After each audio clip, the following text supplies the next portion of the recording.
नमस्कार दोस्तों, एक बार आप सबका फिर से बहुत बहुत स्वागत है आप सभी के अपने यूट्यूब चैनल डियर गुरुजी पर। सो गाइस, जैसा कि आप सभी को पता है कि बीएड की जो तैयारी है आपको लगातार मैं करवा रहा हूं और आज के इस वीडियो में बहुत ही इंपॉर्टेंट चीज़ें मैं यहाँ पर आप सभी के लिए लेकर के आया हूँ। पहली बात तो आप सबको शायद ही काफ़ी लोग को पता भी नहीं होगा, बट यहाँ पर मैं बता देना चाहूँगा जो आपका रीजनिंग का पेपर होता है वहाँ पर कुछ क्वेश्चन आपके टीचिंग एप्टीट्यूड के भी पूछे जाते हैं और कभी कभी एग्ज़ाम में नहीं आते हैं, बट ज़्यादातर टाइम ये जो आपके एग्ज़ाम में पूछे गए हैं तो 10 क्वेश्चन मान के चलिएगा आपका टीचिंग एप्टीट्यूड से आएगा। तो आज मैं ये जो 30 क्वेश्चन यहाँ पर करवाने वाला हूँ, यहाँ पर आपको स्टार्टिंग में कुछ क्वेश्चन मैं रीजनिंग के कराऊंगा, लास्ट में कुछ क्वेश्चन मैं आपको टीचिंग एप्टीट्यूड के कराऊंगा। और आप एक टाइम याद रख लो, सुबह 10 बजे मैं आपको पर डे अब टीचिंग एप्टीट्यूड का एक वीडियो दूंगा जो कि ज़्यादा नहीं मिलेगा, मतलब 15 से 20 वीडियो दूंगा, वो आपके लिए इनफ रहेगा। क्योंकि कभी कभी क्या होता है कि पेपर में नहीं भी आता है, बट अगर 10 क्वेश्चन आ जाता है और आप उसको करके आते हो तो आपके लिए वो बेनिफिशियल रहेगा।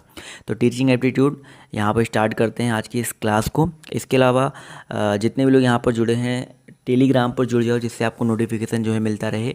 वहाँ पर बेसिकली आपको नोटिफिकेशन इसलिए मैं जुड़ने को कहता हूँ, वहाँ पर नोटिफिकेशन मिल जाता है, यूट्यूब कभी कभी नहीं भेजता है। और वहाँ पर क्या होगा, आपको पीडीएफ भी मिल जाएगा जो मैं यहाँ पर आपको प्रोवाइड कर रहा हूँ। साथ ही साथ जो मैंने हिंदी की बुक बनाई है, जो मेरा हिंदी का नोट्स है, थ्योरी है, जहाँ पर आपको वन लाइनर क्वेश्चंस हैं और आपके बीएड एग्जाम में क्या क्या आ सकते हैं, वो सारी चीज़ें वहाँ पर मैंने दे रखी है। तो नीचे उसका लिंक दिया गया है, वहाँ से आप जा कर के उसको भी खरीद सकते हैं। 60 रुपये की बुक है, बहुत ज़्यादा प्राइस नहीं रखा है, जिससे आप लोग आराम से उसको पा सको, आप लोग उसको पढ़ सको, पीडीएफ रूप में है। चलिए स्टार्ट करते हैं। तो पहला क्वेश्चन ध्यान से देखिएगा। ये तो बेसिकली आपका एक रीजनिंग का क्वेश्चन है कि कैटालॉग जो है ग्रंथालय से उसी प्रकार संबंधित है जिस प्रकार सूची। तो भाई कैटालॉग जो ग्रंथालय होता है उसमें एक कैटालॉग होता है जहाँ पर पुस्तकों की लिस्ट को बेसिकली बोला जाता है कैटालॉग। तो यहाँ पर जो सूची है, सूची जो होती है वो बेसिकली जो एक पुस्तक होता है, पुस्तक में जो अध्याय होते हैं, जो चैप्टर्स होते हैं, उनकी लिस्ट को सूची बोला जाता है। कभी आप चैप्टर खोलो, कभी आप किसी भी किताब का पहला पेज खोलो तो वहाँ पर सूची देखने को मिल जाएगा। तो यहाँ पर ऑप्शन जो इसका ए है वो यहाँ पर बिल्कुल करेक्ट हो जाएगा। तो यहाँ पर जितने भी लोग ऑप्शन नंबर ए जवाब दे रहे थे वो लोग यहाँ पर बिल्कुल करेक्ट हो जाएंगे। आप लोग भी जवाब देते हुए चलिएगा, नीचे कमेंट बॉक्स ओपन है। क्वेश्चन नंबर 2 ध्यान से देखिए क्या कह रहा है कि किसी विशेष कोड के अकॉर्डिंग अगर PSDIRE को SPIDER लिखा जाता है तो उसी कोड के अकॉर्डिंग कॉमन को कैसे लिखा जाएगा। आप लोग भी जवाब देते हुए चलिएगा। इसका जो करेक्ट आंसर आपका क्या हो सकता है, देखिए ध्यान से।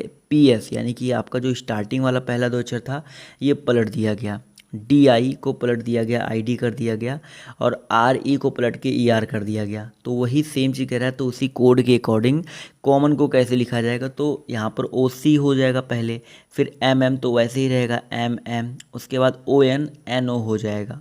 यही तो करना है ना। तो OCMMNO कहाँ पे आ रहा है sir, OCMMNO option number B में आ रहा है। तो ऑप्शन जो इसका बी है, यहाँ पर जितने भी लोग जवाब दे रहे थे वो लोग यहाँ पर बिल्कुल करेक्ट हो जाएंगे।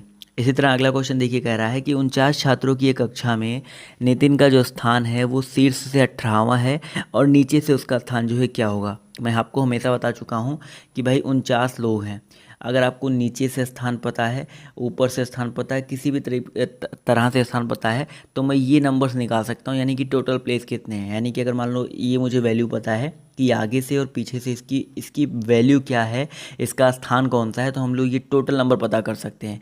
तो हमको एक चीज़ पता है कि भैया शीर्ष से स्थान क्या 18वां है। मान लेते हैं नीचे से जो उसका स्थान है आपका क्या होगा, यक्स होगा। तो ऊपर से स्थान और नीचे से स्थान को जोड़ करके एक घटा देंगे तो ये टोटल वैल्यू आती है, यानी कि कुल कितने छात्र हैं 49 के बराबर आता है। ये एक आपका एक तरीका होता है क्वेश्चन को सॉल्व करने का।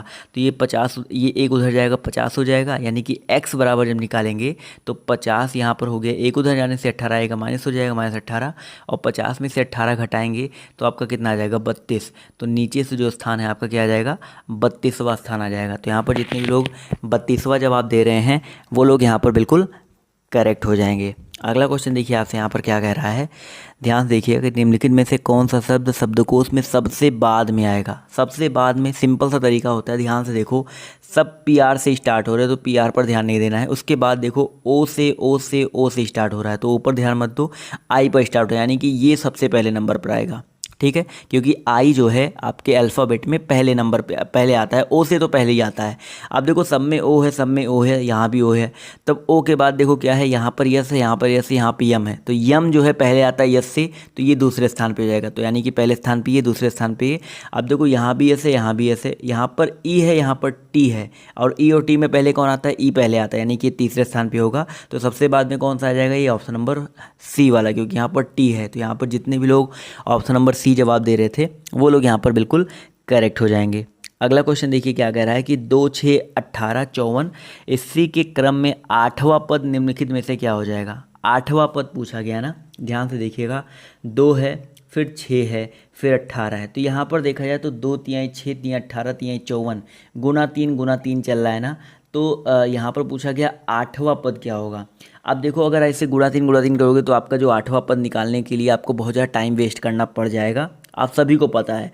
क्योंकि अगर 54 के बाद वाला कौन पद है, कौन सा पूछा गया था, तो गुणे 3 करके निकाल सकते थे। बट यहाँ पर एक गुणोत्तर श्रेणी का एक फॉर्मूला लगता है। जैसे 8वां पद निकालना है तो सिंपल सा AR की पावर n-1, एक ये फॉर्मूला होता है। ये जितना भी पद पे 8वां पद बोल रहा है तो n के स्थान पे 8 रख दो, 9वां पद पूछ रहा है तो n के स्थान पे 9 रख दो, बस ये फॉर्मूला यूज करना है। तो a की वैल्यू क्या होती है, जो पहला पद होता है, पहला पद कितना है आपका 2 है।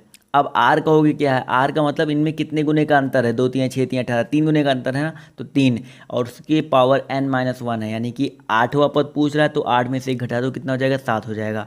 और 3 की पावर 7 गुणे 2 करेंगे तो आपका कितना आ जाएगा। समझो इस क्वेश्चन को लगाने की एक और तरीका हो सकता है कि भाई 3 की पावर 7 करेंगे। अब 3 की पावर 7 करने का मतलब जो है आपका फिर उसके बाद 2 से मल्टीप्लाई कर देंगे, तो लास्ट का जो डिजिट है 4 आएगा। इकाई का निकालने का तरीका आप सबको पता होगा, अगर नहीं पता है तो मैं आपको ऑलरेडी बता रखा हूँ कि जैसे ये 7 है तो 7 का मतलब क्या होता है, इसमें 4 से डिवाइड करेंगे, 3 से इसफल आएगा, तो 3 त्रिक करने होते हैं 27, यानी कि आपका 7 से लास्ट में अंक 7 आएगा, 7 दूनी 14, यानी कि जो इकाई का अंक होगा आपका 4 होगा। ये चीज़ क्लियर है। अब इकाई का अंक 4 यहाँ भी नहीं है, यहाँ भी नहीं है, यहाँ पर है और यहाँ पर है। अब 4000 तो नहीं हो सकते क्योंकि 3 की पावर 7 कर रहे हैं, तो कम से कम आपका वैसे ही 4-5 हज़ार के प्लस ही चला जाएगा, तो 4000 तो होगा नहीं। ये मैंने थोड़ा सा यूज कर सकते हो दिमाग का, और यहाँ पर एलिमिनेट करके डी ऑप्शन दे सकते हो। अदरवाइज आपको 3 की पावर 7 का मल्टीप्लाई करना है, मल्टीप्लाई करके 2 से गुणा करो तब भी आपका आंसर जो है डी ही आएगा। आप गुणा करके भी देख सकते हैं, ठीक है। ये आपके ऊपर डिपेंड करता है आप कैसे करते हो। अगला क्वेश्चन देखिए क्या कह रहा है कि यहाँ पर लुप्त पद को छांटना है। विशाल का संबंध अगर आपका बौना से है तो प्रतिभाशाली का संबंध क्या हो जाएगा। विशाल का विलोम क्या होता है भाई, बौना होता है, तो प्रतिभाशाली का जो विलोम हो जाएगा क्या हो जाएगा सर, प्रतिभाशाली का हो जाएगा बेसिकली जड़ हो जाएगा। क्या हो जाएगा भाई, जड़ हो जाएगा। तो यहाँ पर जितने भी लोग जड़ जवाब दे रहे हैं वो लोग यहाँ पर बिल्कुल करेक्ट हो जाएंगे। प्रतिभाशाली और जड़ जो होते हैं विपरीत होते हैं। अगला क्वेश्चन देखिए आपसे यहाँ पर क्या कह रहा है कि अमित ने कहा यह लड़की मेरी माता के पोते की पत्नी है, तो अमित का उस लड़की से क्या संबंध है। अब ये लड़की जो है मेरी माता यानी कि अमित की माता के पोते यानी कि अमित का बेटा की पत्नी है, तो उस लड़की से क्या संबंध हो जाएगा, यानी कि मेरे बेटे की पत्नी मेरी क्या कहलाएगी, नॉर्मली सा है वो अमित का संबंध पूछा जा रहा है, तो अमित क्या हो जाएगा भाई आपका ससुर हो जाएगा। बिल्कुल सही जवाब है। तो यहाँ पर से ससुर आप लोग बिना किसी फिगर को बनाए इस क्वेश्चन को सिर्फ पढ़ के ही लगा सकते थे।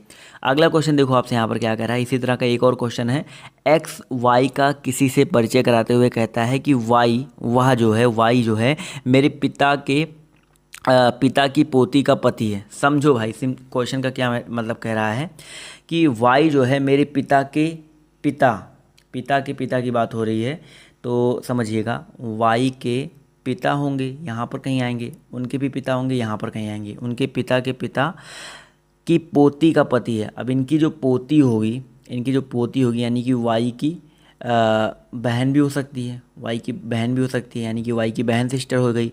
इनके जो है आपके पति हैं कौन, एक्स हैं, ये तो कहना चाह रहा है ना।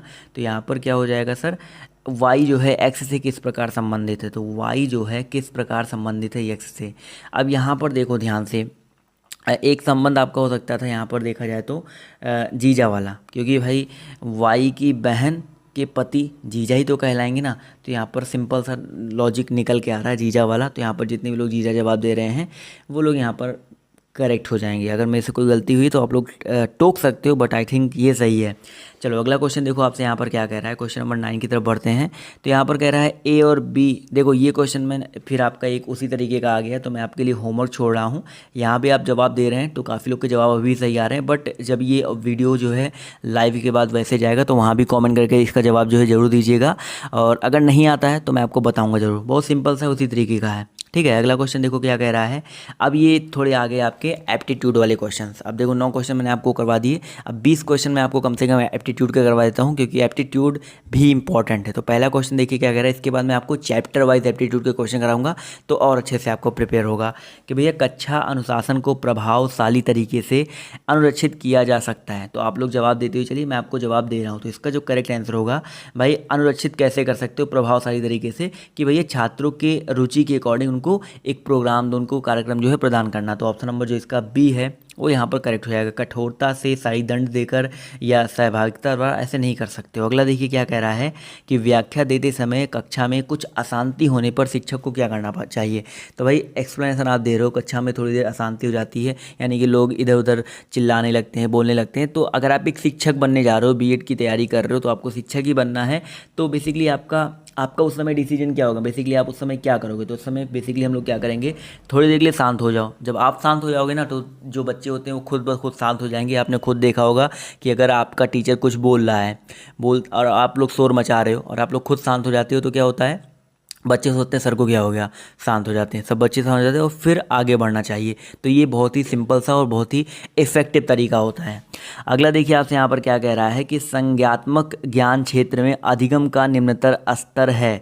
तो भैया संज्ञानात्मक ज्ञान क्षेत्र की बात की जा रही है। तो याद रखिएगा, संज्ञानात्मक ज्ञान क्षेत्र की अगर हम बात करते हैं तो इसका जो करेक्ट आंसर आपका क्या हो जाएगा, 12 का जो करेक्ट आंसर है आपका क्या हो जाएगा। इसके बारे में डिटेल में बहुत सारी चीज़ें बताई गई हैं। ज्ञान जो यहाँ पर करेक्ट हो जाएगा, एक नाम नहीं याद आ रहा है, डोमेन्स की पहचान किसने की थी मेरे को दिमाग में नहीं आ रहा है। एक ज्ञान, एक मनोवृत्ति और एक शारीरिक कौशल, तो 3 डोमेन की पहचान की गई थी और ये 1956 के आसपास हुआ था। तो वहीं पर बेसिकली अधिगम का जो न्यूनतम स्तर है संज्ञानात्मक ज्ञान का, वो ज्ञान बताया गया था, ठीक है। एक हमारा मनोवृत्ति भी होता है, उसके अलावा एक आपका शारीरिक कौशल भी होता है। अगला क्वेश्चन देखिए आपसे यहाँ पर क्या कह रहा है कि NIEP मुख्य रूप से संबंधित है। भाई NIEPA होना चाहिए, तो वैसे फुल फॉर्म इसका NIEPA होता है, राष्ट्रीय शैक्षिक योजना और प्रशासन विश्वविद्यालय, ये होता है इसका फुल फॉर्म। और बेसिकली यहाँ पर अगर हम बात करते हैं इसके बारे में, तो ये जो है आपका क्या हो जाएगा, यहाँ पर पूछा गया है संबंधित है किससे, तो ये बेसिकली शैक्षिक योजना से और प्रशासन से संबंधित है। तो ऑप्शन नंबर जो इसका सी है वो यहाँ पर बिल्कुल करेक्ट हो जाएगा। अगला देखिए आपसे क्या कह रहा है, ध्यान से देखिएगा कि बालकों की शिक्षा में प्ले थेरेपी का प्रयोग किया जाता है। भाई बालकों की शिक्षा में जो प्ले थेरेपी है उसका प्रयोग किया जाता है, किस लिए किया जाता है, तो जो प्ले थेरेपी है उसका प्रयोग किया जाता है बालक की आंतरिक प्रेरणाओं तथा जटिलताओं को समझना बेसिकली। तो ऑप्शन नंबर जो इसका डी है वो यहाँ पर बिल्कुल करेक्ट हो जाएगा। अगला क्वेश्चन देखिए आपसे यहाँ पर क्या कह रहा है कि अपनी कक्षा के प्रतिभाशाली शिक्षार्थियों की देखभाल के लिए शिक्षक को क्या करना चाहिए। तो भाई अपनी कक्षा के प्रतिभाशाली शिक्षार्थियों की देखभाल के लिए शिक्षक को बेसिकली क्या करना चाहिए कि संवर्धन कार्यक्रमों की व्यवस्था करनी चाहिए। कोई विशेष देखभाल करोगे तो वो और ज़्यादा सर पे चढ़ जाएंगे, समझ में आ रहा है ना। तो जो लोग बी जवाब दे रहे हैं वो लोग बिल्कुल गलत हैं। अगला देखिए कह रहा है कि शिक्षण शैली मुख्य रूप से संबंधित है। सभी लोग जवाब देते हुए चलेंगे, भाई शिक्षण शैली मुख्य रूप से संबंधित है। पहला ऑप्शन पे ध्यान दो, शिक्षण के कैसे से, क्या से, क्यों से या कब से। तो सिंपल से याद रखिएगा, शिक्षण के क्या से, क्यों से, कब से, ये दिमाग में नहीं आना चाहिए। शिक्षण को कैसे हम इम्प्रूव कर सकते हैं इस पर ध्यान देना है। तो ऑप्शन नंबर जो इसका ए है वो यहाँ पर बिल्कुल करेक्ट हो जाएगा, ठीक है। तो बहुत ही इंपॉर्टेंट है ये आपका जो क्वेश्चन है, याद रखिएगा। कैसे शिक्षण के कैसे एक सिद्धांत है वो भी दिया गया है। जब आप लोग आगे बीएड की तैयारी करोगे फर्स्ट ईयर में मिल जाएगा आपको। 18 नंबर क्वेश्चन कह रहा है कि छात्रों के लिए कौन सी विशेषता सर्वाधिक महत्वपूर्ण है। तो छात्रों के लिए कौन सी विशेषता जो है सर्वाधिक महत्वपूर्ण है, तो याद रखिएगा स्वतंत्र चिंतन, ठीक है। फ्रीडम दे दो बिल्कुल सोचने समझने का।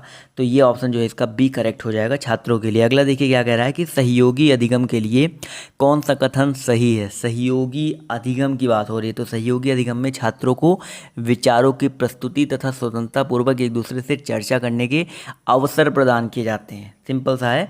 तो ऑप्शन जो इसका बी है वो यहाँ पर बिल्कुल करेक्ट हो जाएगा। वो अपने विचारों को स्वतंत्रतापूर्वक दूसरे छात्रों के सक्षम रख सके, दूसरों के वांछनीय विचारों को ग्रहण करते हैं, इस प्रकार वे स्वयं जो है बेसिकली क्रियाशील रहते हुए जो अधिगम प्रक्रिया है उसमें भाग लेते हैं। तो यही होता है सहयोगी अधिगम।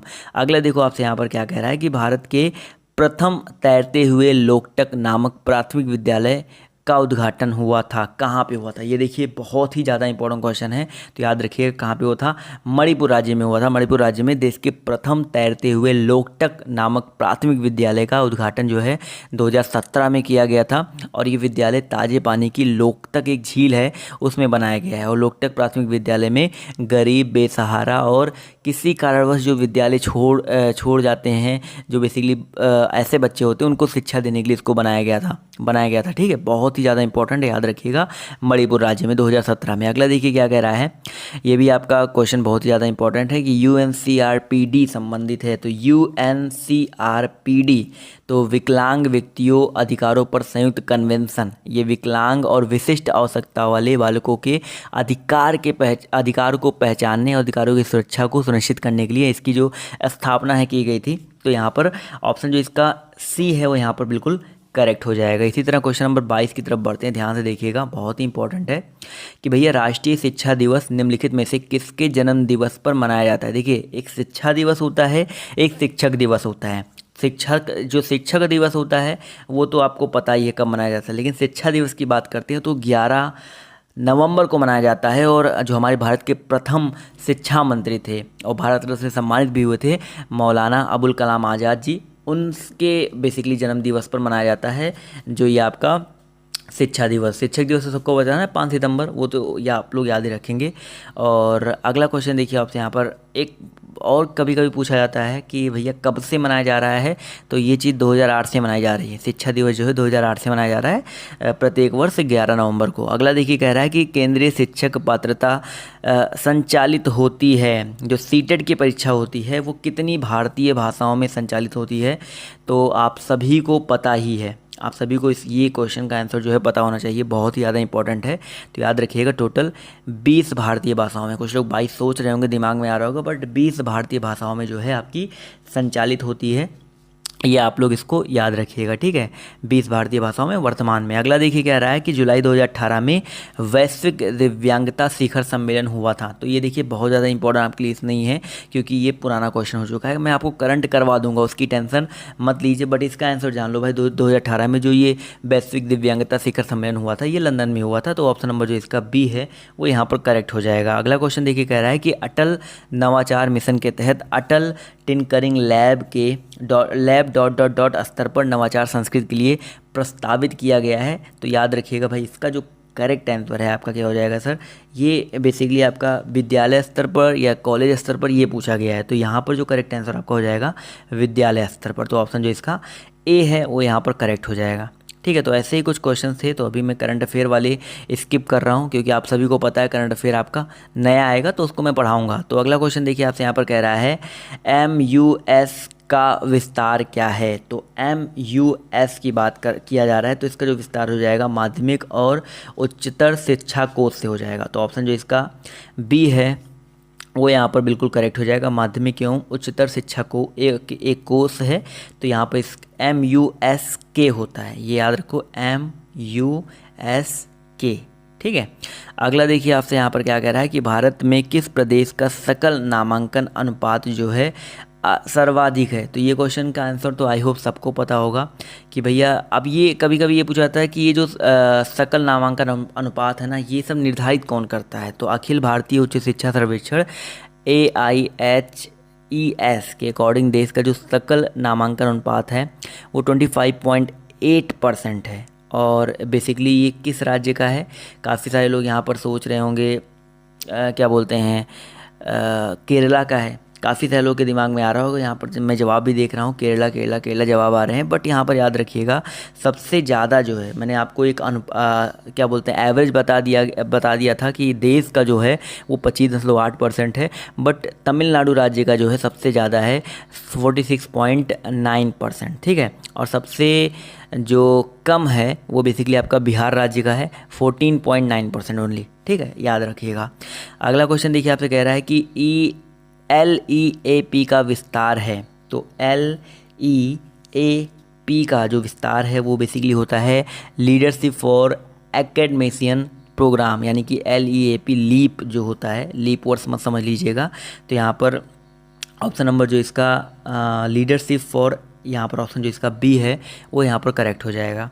ठीक है, तो ये रहे आज के कुछ इंपॉर्टेंट क्वेश्चंस। तो आपको कैसा लगा कमेंट करके बताइएगा, और इसका जो आंसर की के साथ PDF है आपको मिल जाएगा नीचे डिस्क्रिप्शन बॉक्स में, तो वहाँ पर आप लोग जाकर के डाउनलोड कर लीजिएगा टेलीग्राम से।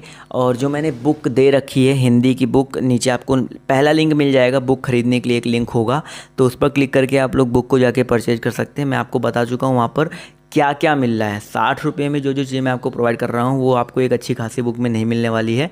तो उसको जा कर के डाउनलोड कीजिए, मतलब परचेज़ कीजिए, ख़रीदिए, डाउनलोड कीजिए अपने मोबाइल में, और हमेशा अपने मोबाइल में अपने साथ रखिए। जब चाहें तब आप उसको प्रिंट आउट करवा के अपने डिजिटल रूप में भी अपने पास रख सकते हैं। तो आज के इस वीडियो में सिर्फ इतना ही। अभी के लिए बाय बाय, टेक केयर, जय हिंद, जय भारत। मिलते हैं आप सभी से नेक्स्ट वीडियो में।